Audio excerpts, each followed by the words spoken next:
El siguiente podcast es una producción de Radio Universidad de Rosario.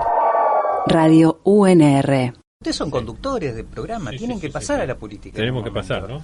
O sea, está bien, a lo mejor a ustedes no les pasa esto de que dijeron por ahí que a ustedes los zurdos no le hicieron mal, ¿no? ¿Qué cosa? A los zurdos no le hicieron mal a ustedes. ¿Los zurdos? Sí. ¿A nosotros mal? Sí. Claro, eso fue lo que dijo la expareja de sí. Juan Pedro Aliar. Sí. ¿No? Que le hicieron mucho daño. Que los los zurdos le zurdos. hicieron daño. La verdad que Mira. no sabemos, ignoro que...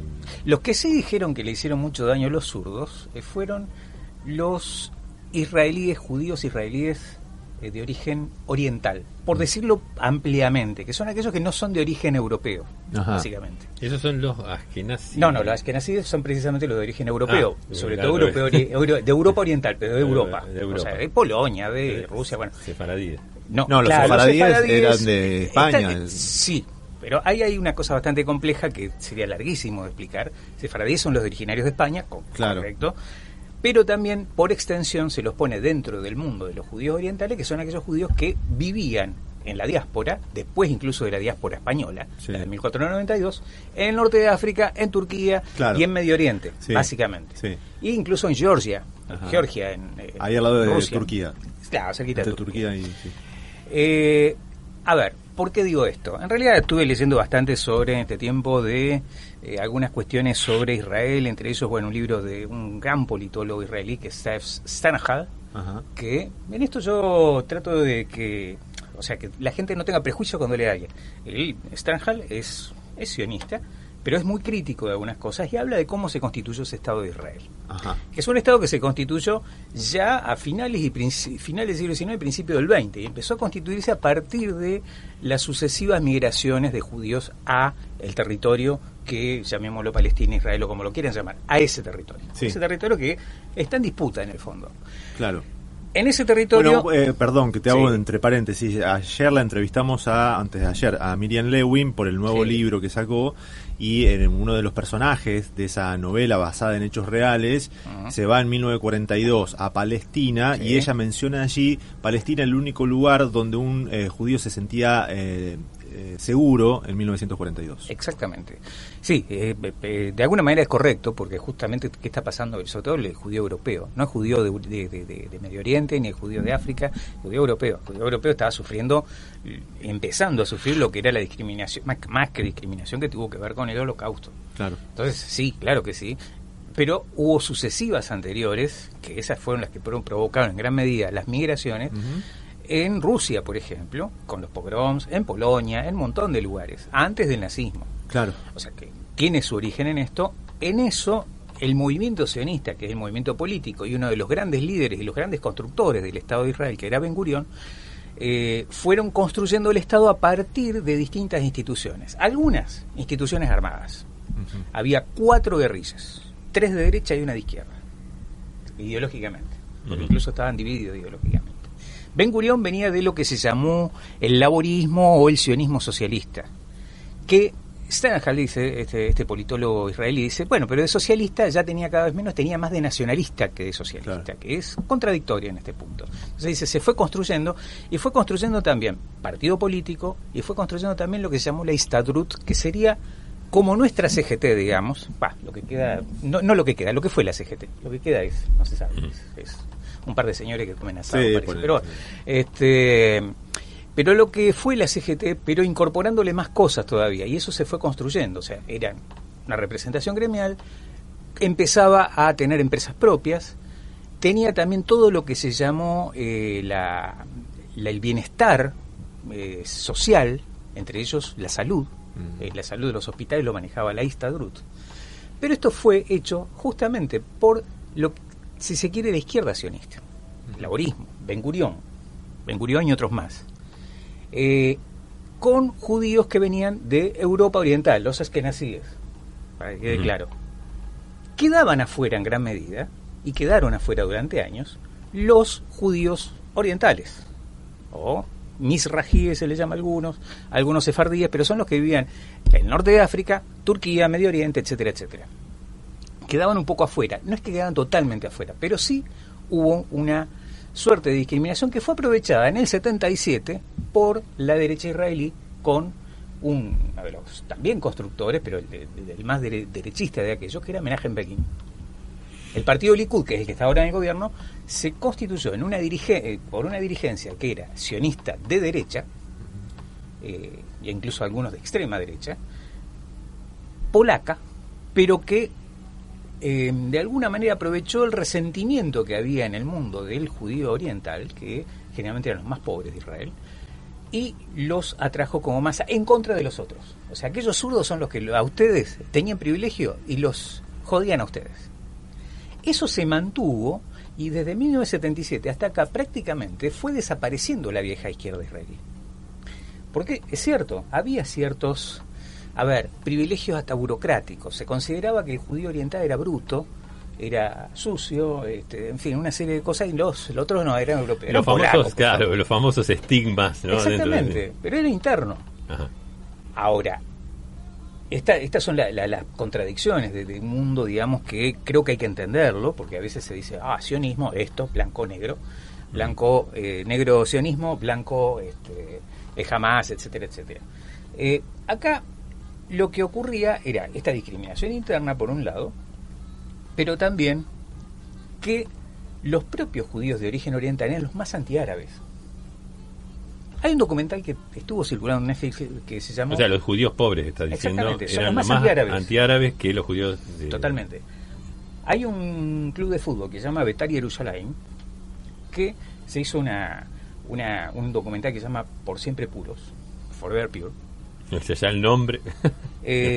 donde cuentan el orgullo que tenía este equipo de Jerusalén, que es equipo de la derecha y que es un equipo básicamente cuya hinchada es judía árabe. El orgullo que tenían que era el único club de fútbol que no había contratado ningún árabe musulmán. Uh-huh. ¿Qué ocurre? Ese club es comprado por uno de estos jeques. No, empresarios, por decirlo de algún modo. Estos rusos, digamos, que terminó el comunismo y a rebatiña se quedaron con mucha plata, compró el club y decidió poner 2 jugadores musulmanes. Uh-huh. Que los compró en lo que quedaba de la antigua ex Unión Soviética, en uno de estos, de Chechenia, creo. Ajá. 2 chechenos. Y armó, el documental es excelente, porque está en tiempo real, estaba casi hecho, armó un despelote bárbaro. Creo que debe ser la primera hinchada de fútbol de la historia del mundo que se va cuando gana un partido su propio equipo. Se va. Y repudia ese que haya ganado. ¿Por qué? Porque los goles lo hicieron los 2 chechenos. Bueno, claro. No lo gritaron. ¿Hay alguna explicación de por qué, digamos, este grupo es más antiárabe, digamos, sí. o por qué? Hay una explicación, hay muchas explicaciones. A ver, vivieron en el mundo árabe. Cuando ascendió en la década del 50 el nacionalismo árabe, también fue expulsivo contra todo aquello que no fuera musulmán, aunque no eran musulmanes estrictamente. Entonces los judíos sintieron la presión de estos nuevos nacionalismos de la década del 50 en el mundo árabe, por extensión el norte de África también está incluido dentro de esto. Entonces ahí está el odio en gran medida. El odio que también se traslada a el judío que no es de origen oriental, el judío askenazí.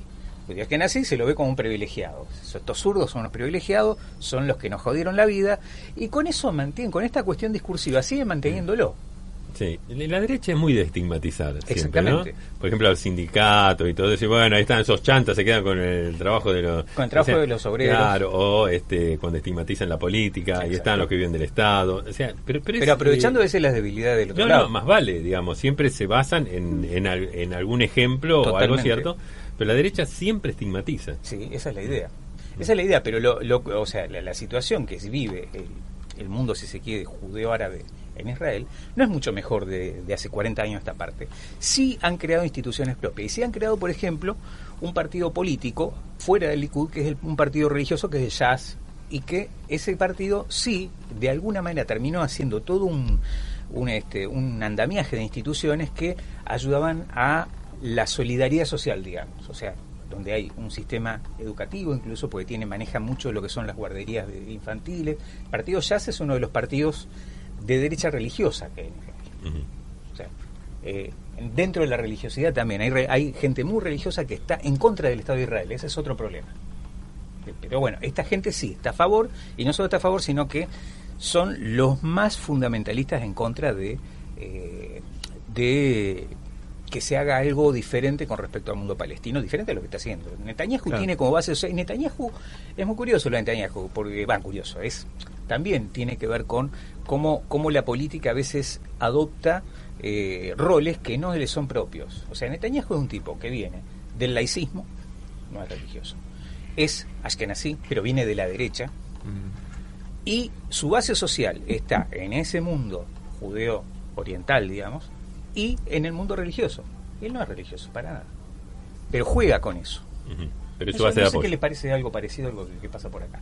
Y hay un libro que recomiendo mucho, me lo he recomendado un colega de ciencia política, Gastón Solución, que es un libro de Eva Iluz, que es otra israelí, que tiene el título del libro es La vida emocional del populismo. Ella, como también otros intelectuales y académicos norteamericanos, europeos, y en este caso ella que es israelí pero vive y trabaja en Francia, populismo es igual a populismo de derecha para ella. O sea, ella no calificaría de populismo, por ejemplo, a Evo Morales. No, populismo es Netanyahu, populismo es Trump.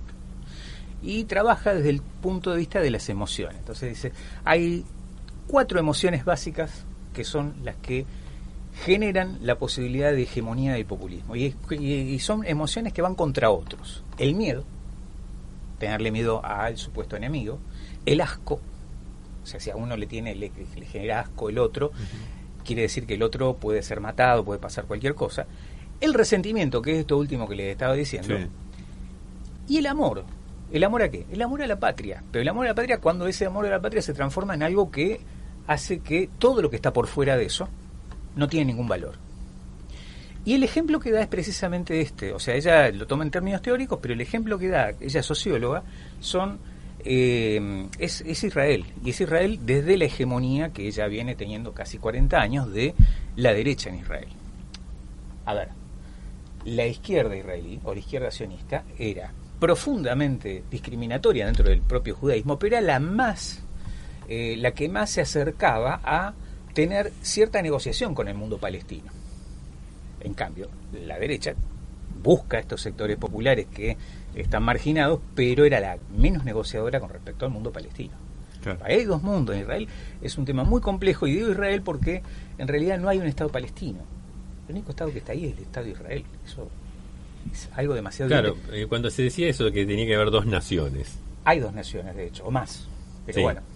Pero el Estado es Israel. El único Estado que hay es Israel. O sea, lo que hay es la relativa autonomía palestina, pero es muy relativa. Vi un video que hablaba con ironía acerca de las razones que tenía los judíos para tener el Estado de Israel. ¿No? Y era una descendiente de Roma, del Imperio Romano, que iba a Bath, que es la ciudad, que es una ciudad que era una colonia romana en Inglaterra, y le pedía que se desalojen a los habitantes. Y el otro le decía, no podés venir a reclamar algo que tuvieron tus antepasados hace 1500 años. Sí, lo que pasa es que ahora ya no es un reclamo, o sea, ahí estamos, que esto hay, o sea, no, yo estaba leyendo también otra de las personas que recomiendo mucho leer, el libro Gaza, un libro muy pequeño, denso traverso, y él dice, entre otras cosas, que acá para él no va a haber una solución con 2 estados. Eso de los 2 estados no existe, porque el Estado palestino va a ser siempre un Estado subordinado si existe, por cuestiones logísticas, por cuestiones económicas, por muchas cuestiones. Que la única solución es la inviable, o sea, es muy loco, pero la inviable, que es la posibilidad más adelante que no haya ni Estado de Israel ni Estado palestino. O sea, la solución no es que Palestina o los palestinos ganen una guerra. Son 7 millones de personas contra 7 millones más o menos. Claro. Estamos en una situación muy delicada. Muy delicada. Entonces, un poco ese es la idea. Hay algunos mensajes de oyentes que podemos leer rápido, si te parece, Gerardo, pero sí que preguntarte antes si tenés alguna referencia sobre estos grupos que mencionabas dentro del Estado de Israel, si los judíos ortodoxos, cómo fue su formación o su historia, digamos. Ahí hay una cosa muy compleja con la judería ortodoxa. Hay un sector de la ultra ortodoxia judía que es anti-Estado de Israel. ¿Por qué? porque ellos consideran que Israel es la tierra prometida, pero la tierra prometida a la que se volvería y se convertiría en algo con la llegada de un Mesías. Si el Mesías lo trasladamos a algo laico como es un Estado, estamos cometiendo una transgresión. Entonces están en contra. Incluso no es difícil encontrar en uno de los grupos más ultraortodoxos como el Natura y Carta, que están en Jerusalén, uno va a la sinagoga de ellos y capaz que encuentra la bandera palestina.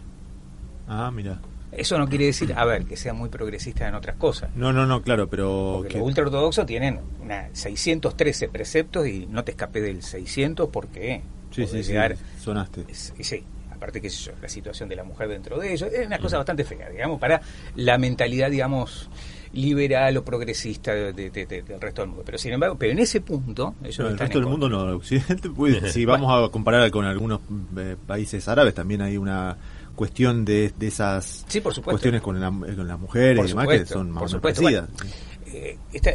Yo ahí no me metí, no era la idea meterse tanto en el mundo palestino, que es otro mundo, digamos, pero en el mundo palestino también hubo un corrimiento, porque la Organización para la Liberación de Palestina de Yasser Arafat en su momento no era una organización que tuviera como fundamento la religión, ni mucho menos. Era laica, era moderna, occidentalista en un sentido, liberal si se quiere en un punto, nacionalista, pero liberal nacionalista, digamos, claro, o nacionalista liberal, digamos. En cambio el Hamas, en ese punto, está a la derecha de lo que era la OLP. O sea, es un corrimiento del Hamas. Sí. El Hamas es religioso ultraortodoxo también, claro, con respecto a eso. Te leo rápidamente algunos mensajes. El tema es simple. Los judíos que reclaman Palestina, el 90% no son de origen semita, son házaros y askenazí europeos que nada tienen en los genes de semitas. Para colmo, el reclamo es de origen divino, ese es el fundamento. Dios me lo prometió hace miles de años. Incluso hay un historiador israelí que habla del tema de los házaros. El reino de Hazara, un reino que estaba en la zona del Mar Negro, que fue uno de los pocos reinos que en lugar de que en la época del cristianismo, de que todos los reinos se transformaban en cristianos, se transformó en judío, dicen. No hay muchas pruebas sobre eso, pero yo me niego a buscar las cuestiones genéticas, porque eso es una raciología que no sirve para nada, digamos. No es la legitimidad de algo, no está por la cuestión genética. Eso hay mestizajes de todo tipo, uno puede encontrar de todo en todo, y es difícil saber cuál era el gen originario. Claro, anda a encontrarlo. Es imposible, digamos, salvo hay cuestiones hipotéticas sobre eso, pero fuera de eso no da legitimidad o no para tener un Estado, tener un gobierno. Ahí la legitimidad, si bien fue buscada a nivel de lo mítico, es decir, la Biblia nos lo dijo, se dio finalmente por la población que fue ocupando el territorio. Claro. Uh-huh. Digamos que podamos decir que de distintas formas, de forma pacífica y de forma violenta también. Otro oyente dice, ¿cómo ves la influencia de la ex URSS en el Estado de Israel y cómo se llama el documental de fútbol? Nos dice. Forever Pure se llama el documental. Forever Pure. Por siempre puros. Por siempre puros. La Unión Soviética fue el primer país en reconocer el Estado de Israel. Y hubo serias discusiones dentro de la política israelí si adherirse más a la Unión Soviética o a Estados Unidos apenas terminó la guerra. En eso hay una cuestión más compleja de la que se supone. Stalin estaba ultra a favor en ese momento de la formación de la construcción del Estado de Israel. En eso, y después la ex-URSS empezó también en la década del 50 a apoyar a veces, más o menos, algunos de los nacionalismos árabes de la zona, como el de Nasser en Egipto, a apoyar muy relativamente a algunos nacionalismos como el que había en Siria. Ahí hay una cuestión también, por ejemplo, la guerra del 48, donde se forma el Estado de Israel, 47-48, es una guerra que va en tres frentes distintos, contra Inglaterra en parte, entre los países árabes, pero hay países árabes que tenían estados muy débiles, tanto que un ejército que todavía no formaba parte de un estado, que era el ejército israelí, les ganó la guerra a todos. Tenía mejores pertrechos, estaba mejor organizado, pero sobre todas las cosas, básicamente estaba mejor organizado que el resto. No había estados, no había naciones, había algunos monarcas que buscaban la legitimidad, los monarcas que querían tener, algunos Siria, otros querían tener lo que es Jordania hoy día, que buscaban la legitimidad a partir del Imperio Francés, o de Estados Unidos, o de Inglaterra, o de todos juntos, pero no había estados nacionales consolidados, ni había ejércitos fuertes. O sea, sí, peleó contra varios ejércitos, pero esos ejércitos eran muy débiles. Entonces, eso tiene mucho que ver con todo esto. Pero bueno, Rusia, insisto, en su momento apoyó. Escuchaste una producción de Radio Universidad de Rosario.